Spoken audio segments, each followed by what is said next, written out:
Tashqarida odam izlayan tushirsiz. Böyle keling.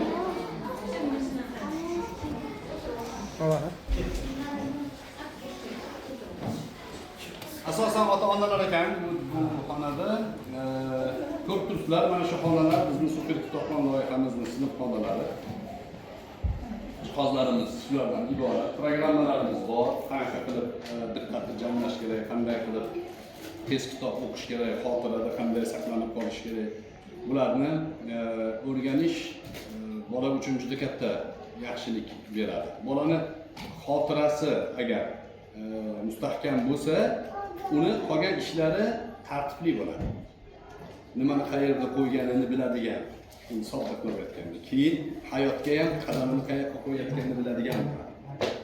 Sport turlarining ichida agar sport deb qabul qilinsa, eng punktualniy ya'ni sportchilar shaxmatchilar bor. Nimaga desa, ularda o'sha xotira mustahkam bo'lgan. Endi kitob, bu super kitobxon loyihasi har tomonlama foydasi bor. Biz bu loyihani O'rta Osiyoda hozirgi kunda ilk ochgan, ya'ni sinov muddatida ketyapmiz. Maktab paytida biroz bolalarimizni maktabdan chalg'itishga anaqa bo'lmadi, lekin ta'til kunlari e'tibor berishimiz kerak. Vaqtlarni ajratsangiz, arzimagan kursga ham olib borib vaqtingizni sarflaysiz. Shu joylarga olib kelib o'qitsangiz, birgalikda bitta oila bo'lib bolani tarbiyasida erkalash turadi.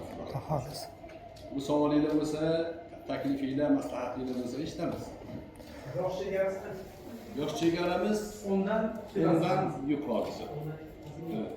9 yosh sifatdan olamiz.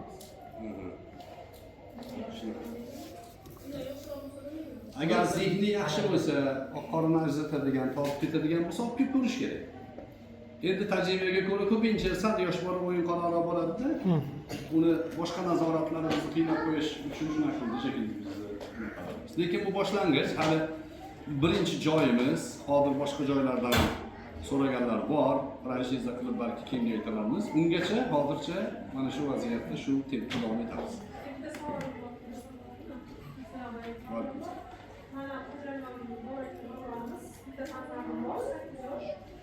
Lekin mana bunaqa kurslarga berishga imkoniyati bo'lmayapti har doim. Shunday chegirmalar bo'ladimi?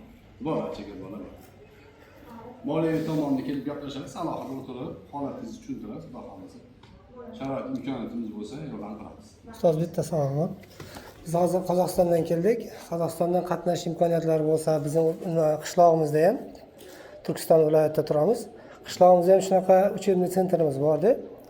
Mana shu loyihani ko'rgandan qiziqdik va shuni bizning qishloqdagi bolalarni ham qatnashtirsak, onlayn holatimi qanaqa bo'lar ekan degan. Undan keyin bu ham texnik tomonga qarar ekan. Anaqadan keyin bizni bolalarimizga uchrasangiz, holat vaziyatni ko'ramiz. Agar uyg'un bo'lsa, muvofiq bo'lsa, albatta. yosh bolalarga kitob ko'p qidiraman. Har Toshkentga kelganimda hozir hammasi nima lotinchada ekanda. Bizda kirilcha o'qitilyapti. Shu muammo ham bor ekan hozir. Lekin yoshlarga super kitobxon loyihasini bitirgan bola qaysi lug'atda, qaysi harfda o'qisa, o'sha harfda shakllanib ketaveradi. Agar ingliz tilini zo'r bilsa, inglizcha kitob ham shuni o'qiyveradi. Faqat bu o'qish texnikasini o'rgatadi-da. Sodda qilib aytganda, men ko'p joyda gapirdim. Bizning ko'zimiz bitta kalimani har bitta harfini o'qimaydi. Bitta qaraysiz, masalan, lekin degan so'z bo'lsa, le bilan keyin taxminan ko'rasiz, lekin deb ketaverasiz.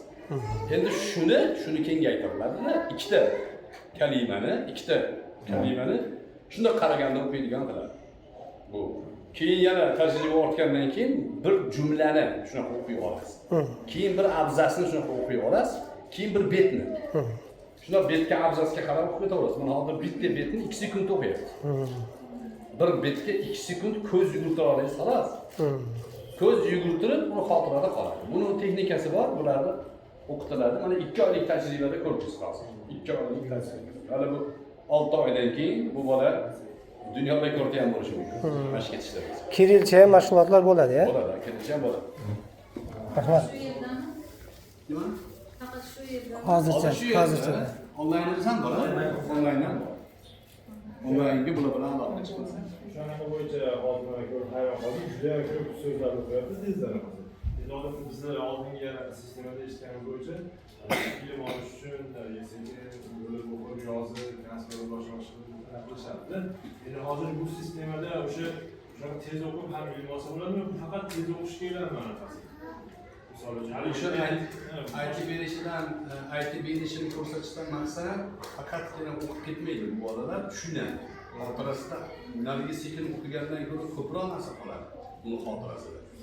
O'zi odatda bu uslub prezidentlarning, podshohlarning uslubi bo'lgan. Ularga xos o'qitilgan. Bunaqa kadrlar faqatgina o'sha eng oldinda yurgan odamlar, bulg'or odamlar shaxsiy o'qitilgan. Qolgan xalqni umumiy o'qitilgan, ular ya'ni bo'ysundirish uchun, lekin asosiy o'qish bo'lgan. Hozir buni asta-asta mana xalqimizga ham yetib kelyapti. Bu ilm olishga ham albatta foyda beradi. Endi ko'pchilik mana shu bizni sohamizdan chiqib Qur'on yodlashga ham foydasi bormi, bundan bular deydi. Qur'on endi boshqa narsa. Qur'onni ovoz chiqarib o'qish, tajvid bilan o'qish, qiroat qilish bu ibodat masalasi. Biz buni bunaqa yengil uslubda taklif qilmaymiz. Qur'onimiz alohida uslub. Bu uslub bor. Lekin bu bizga ilm o'qishlik, vaqtni tejashlik, kitobni masalan katta bitta kitob bor, shuni hammasini o'qib chiqishim kerakmi yo'q? Bitta ko'z yugurtirasiz yoki kerak emas. Bitta ko'z yugurtirasiz yoki kerak ekanini sizga tavsiya qilaman. Aslida o'qib turib men insho olaman. Masalan o'tgan kunlarda men 10 marta o'qiganman. Ko'z yugurtirib o'qiyman. Mana hozir masalan shuni o'qiganman. Lekin o'qiyverasiz uni. Odamning zehnini, nutqini ravon qilish uchun kerak emas. Bu tez o'qishligini o'rgatadi. Bu soha, bu yo'nalish ilk bizda hozir kimlardir shaxsiy qilib yurgan ustozlar oldindan o'zlari qilib yurishgan, o'zlari eshitib internetdan olib. Buni hozir butun boshli paket qilib bizda taqdim qilyapti. Allah asosan badiiy kitob shunaqa yoziladi. Endi diniy anaqa bo'lsa, ularda baribir o'qish kerak, tushunish kerak, uni o'zida tatbiq qilish kerak. Diniy kitobda arab tilini yaxshi bilsangiz, Qur'on emas, masalan, siyrat o'qiyapsiz. Ruh tarbiyaga o'xshagan boshqa tarbiya o'qiyapsiz. Buni ham ko'z yumib turib olasiz, o'sha ma'lumotni olasiz. O'sha ma'lumotni olasiz. Xo'p. Maktablarda ham yo'lga qo'yilmadi. Yo'q, maktabimizda biz bir shunga o'xshagan festival o'tkazmoqchimiz. Biror kun uni ham bir mo'ljal qilmoqchimiz. Lekin maktablarga taklif qilish rejamiz bor. Alohida bu ya'ni kadr talab qiladi, vaqt talab qiladi. O'zbekistonda maktab ko'p, o'zimizdan boshlab ko'rsatish rejamiz bor. Xo'p. Alloh xayr qilsin. Amin. Amin. Amin.